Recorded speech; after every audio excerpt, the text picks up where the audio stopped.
بسم اللہ الرحمن الرحیم۔ السلام علیکم، میں ہوں عمران احمد اور آپ دیکھ رہے ہیں میرا YouTube channel AIO audio books. پیش خدمت ہے اس کتاب کا اگلا حصہ، تو چلیے شروع کرتے ہیں۔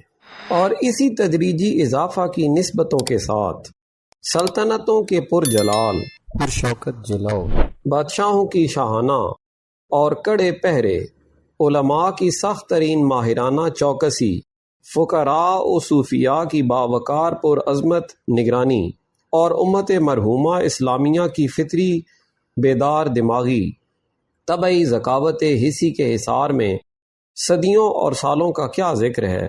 بلا خوف و تردید کہا جا سکتا ہے، اور کہنا چاہیے اس کے سوا جو کچھ کہا جائے گا جھوٹ ہوگا، کہ ایک لمحہ، ایک پل کے ادنا ترین حصے کے انقطاع کے بغیر ٹھیک اسی آن بان، اسی سائے دھاج کے ساتھ امت کے ان افراد کو ملتا رہا ہے، اس وقت تک مل رہا ہے، جن کے متعلق کہا جاتا ہے کہ وہ اپنے رسول کی صحبت سے فیضیاب نہیں ہیں، لیکن اسی کے ساتھ نہ ان کا رسول ایک سیکنڈ کے لیے ان سے اوجل ہوا اور نہ وہ اپنے رسول سے غائب ہوئے۔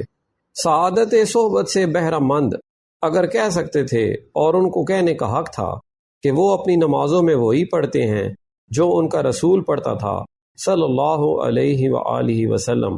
وہ اسی طرح کھڑے ہوتے ہیں جس طرح وہ کھڑا ہوتا تھا، اسی طرح جھکتے ہیں جس طرح وہ جھکتا تھا، اسی طرح زمین پر پیشانی رکھتے ہیں جس طرح وہ پیشانی رکھتا تھا۔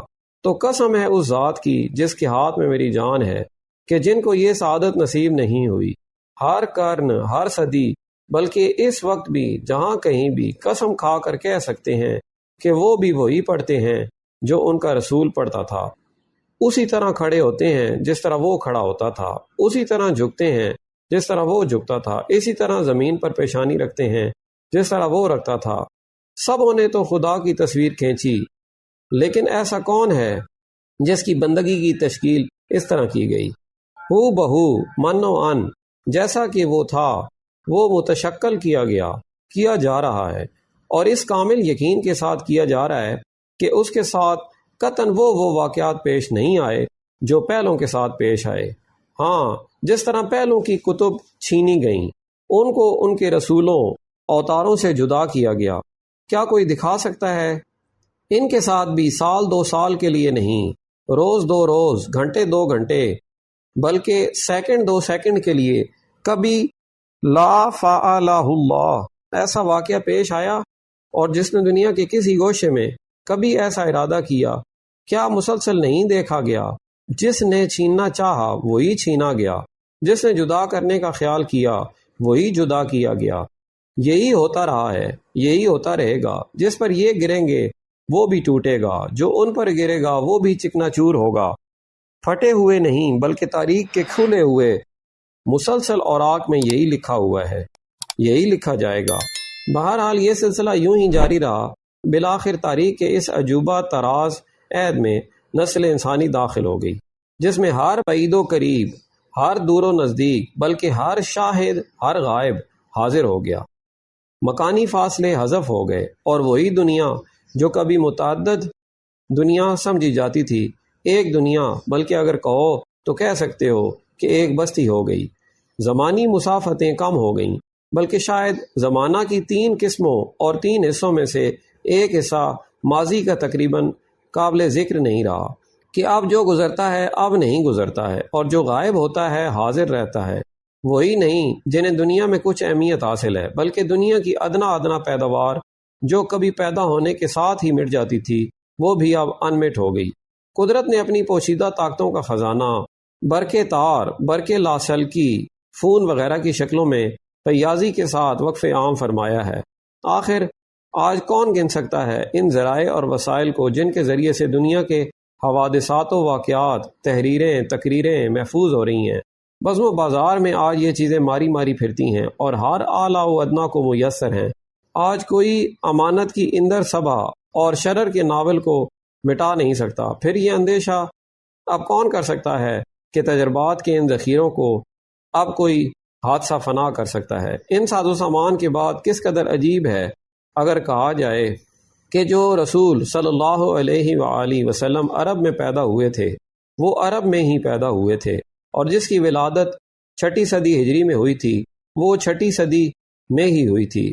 اس زمانے کے جب غائب کو حاضر اور دور کو قریب سمجھا جاتا ہے، کیا وجہ ہو سکتی ہے کہ پھر ان تمام غائبوں میں سے جو سب سے زیادہ حاضر اور ایسا حاضر کہ بلا مبالغہ کہا جا سکتا ہے کہ اتنا حضور ہم میں سے کسی کو خود اپنے سامنے نہیں ہے، ان تمام قریبوں میں سے جو سب سے زیادہ قریب اور اتنا قریب ہے کہ خود ہم اپنے سامنے اپنے کو اس قدر قریب نہیں پاتے۔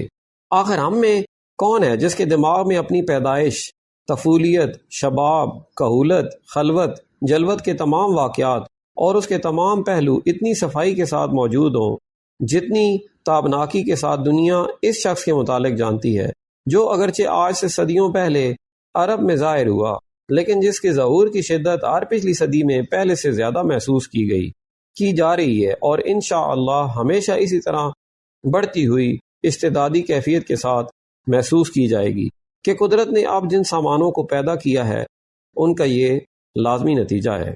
ختم نبوت، اور شاید کہ اس ہستی مبارک کے اسی غیر منقطع ارتقائی تسلسل کا نتیجہ یہ ہے کہ اس کے بعد نبوت کا یہ دعویٰ دور از کار ہے۔ اس دعوے کا ہر مدعی فالتو اور زمین کی پشت کا بالکل غیر ضروری بار ٹھہرایا گیا ہے۔ 6 صدی کے بعد زمانہ کے ہر حصے میں ٹھہرایا گیا، دنیا کے ہر خطے میں ٹھہرایا گیا، اور جن بدبختوں کے دل میں کبھی اس منصب کی جھوٹی ہوک اٹھتی ہے یا اٹھوائی جاتی ہے، تم دیکھو خلاف دستور بنی آدم کتنی بدسلوکیوں کے ساتھ آخر وقت تک اس کو دردراتے دھتکارتے رہے۔ اٹھنے کو تو یہ اٹھ جاتے ہیں، لیکن چند مغالطی پینتروں کے بعد ہی ان کو خود یہ محسوس ہوتا ہے کہ ان کے لیے دنیا میں کوئی کام نہیں، بنی آدم کی بستیوں میں ان کے لیے کوئی جگہ نہیں۔ پھر یوں ہی بازاری بے روزگاروں کی طرح بالآخر سرگردانی کے ساتھ بھٹکتے بھٹکاتے بہزار حسرت و ناکامی نامرادی کے گڑھوں میں ہمیشہ کے لیے مدفون ہو گئے۔ تاریخ اس کی شاہد ہے کہ بل حفصیوں کے بپھاروں سے بے چین ہو کر اگر کوئی نبوت کا نام لے کر کبھی اٹھا بھی تو قدرت کے انہی ہاتھوں نے جلتی گھاس کے خاکستر کے مانند اس کو وہیں بٹھا دیا۔ 1400 سال کا تجربی مشاہدہ ہے، حالانکہ اس سے پہلے تاریخ کا کوئی دور ایسا نہیں گزرا کہ 400-500 سال کے اندر کوئی نبی نہ آیا ہو، اس کی ضرورت پیدا نہ ہوئی ہو۔ اگرچہ کھلے کھلے صاف غیر مبہم لفظوں میں بار بار اس کی منادی بھی کر دی گئی تھی، اور نبوت و رسالت کے سلسلے میں یہ پہلی منادی تھی کہ اب آسمان کا پیغام لے کر زمین والوں کے پاس کوئی نہیں آئے گا۔ یہی وجہ ہے کہ ختم نبوت کی اس سنگین مہر سے جو بھی ٹکراتا ہے وہی پاش پاش ہو جاتا ہے، اور قدرت کی چٹان پر سر مارنے کا یہ لازمی نتیجہ ہے۔ بالفرض اگر یہ اعلان نہ بھی ہوتا، جب بھی آخر دنیا کیا کرتی؟ آنے والے تو ہمیشہ اس وقت آتے ہیں، ان میں آتے ہیں جب جانے والے جا ہی چکے، لیکن ایسا آنے والا جو اس شان کے ساتھ آیا کہ بجائے جانے کے وہ آگے ہی بڑھتا رہا، بڑھ رہا ہے، گنجائش ہی کیا ہے کہ اس کی جگہ دوسرا آئے۔ جس طرح وہ بھیجا گیا، جن صفات و کمالات کے ساتھ بھیجا گیا، اسی شان اسی آن کے ساتھ چمکتے ہوئے آفتاب اور دمکتے ہوئے سورج کے مانند ہم میں وہ اس طرح موجود ہے، ہر جگہ موجود ہے، ہر خطہ میں موجود ہے۔ اس کا وجود مغرب میں بھی اسی طرح نمایاں ہے جس طرح مشرق میں وہ آب و تاب کے ساتھ چمک رہا ہے۔ شاہوں کے قصور اور غریبوں کے قلب ہائے دیجور دونوں کو روشنی بانٹ رہا ہے اور یکسانی کے ساتھ بانٹ رہا ہے۔ وہ سب کے لیے برابر ہے، سب کے لیے یکساں ہے۔ وہ فضا میں بھری ہوئی ہوا ہے جس میں سب سانس لیتے ہیں، اور وسعت کون و مکان کا وہ نور ہے جس میں سب چلتے ہیں، پلتے ہیں، پھولتے ہیں، پھلتے ہیں۔ یقیناً اس کی ضرورت جتنی 6 صدی کے باشندوں کو تھی اتنی ہی ضرورت اس وقت تک باقی ہے۔ پھر جب تک پیاس ہے پانی چھلکے گا، اور جب تک بھوک ہے روٹی معدوم نہ ہوگی۔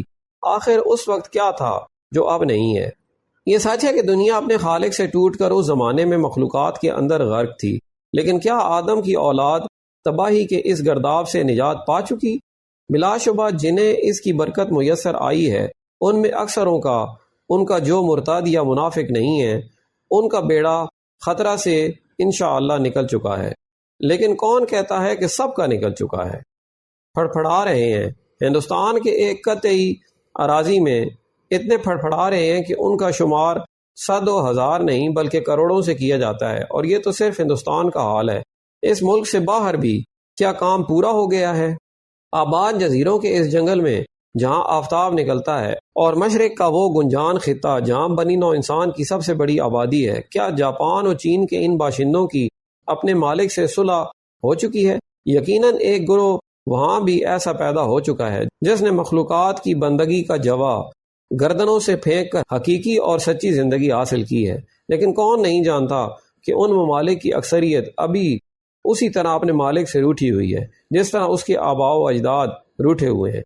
غریب مشرق تو پسماندگان کا ملک ہے، لیکن جن کی پیشگامیوں کا ڈھنڈورا اس زور سے پیٹا جا رہا ہے، کیا یورپ کے ان باشندوں کی سمجھ سیدھی ہو چکی ہے؟ باپ بیٹے کے قدیم افسانے کو تو چھوڑو، لیکن جن خلقتوں کی ایجاد و تخلیق کی انہیں توفیق بخشی گئی، بجائے توفیق بخشنے والے کے خود اپنے ہاتھوں کی بنائی ہوئی ان مخلوقات کو اپنے دلوں میں نہیں بٹھائے ہوئے ہیں۔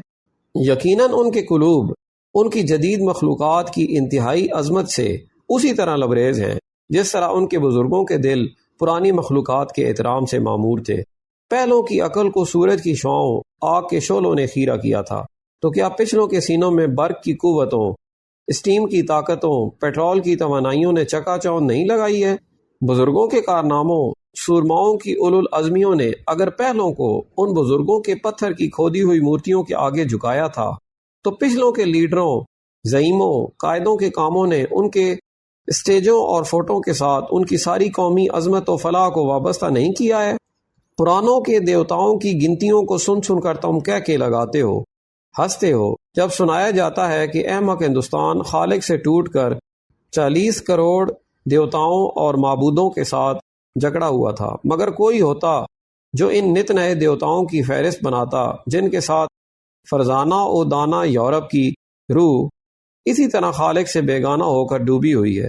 آخر بتایا جائے ان دونوں نئے اور پرانے طبقہ میں کیا فرق ہے؟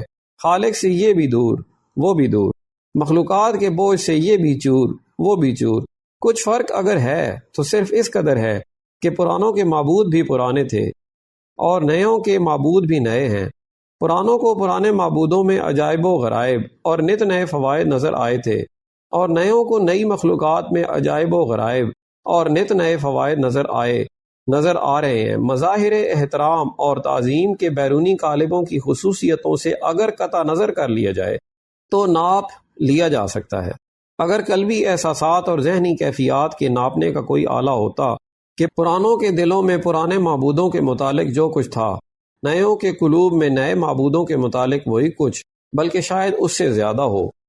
اب تک کے لیے اتنا ہی، ملتے ہیں اگلی ویڈیو میں۔ اپنا خیال رکھیں اور ہمارے اس چینل کا بھی۔ اللہ حافظ۔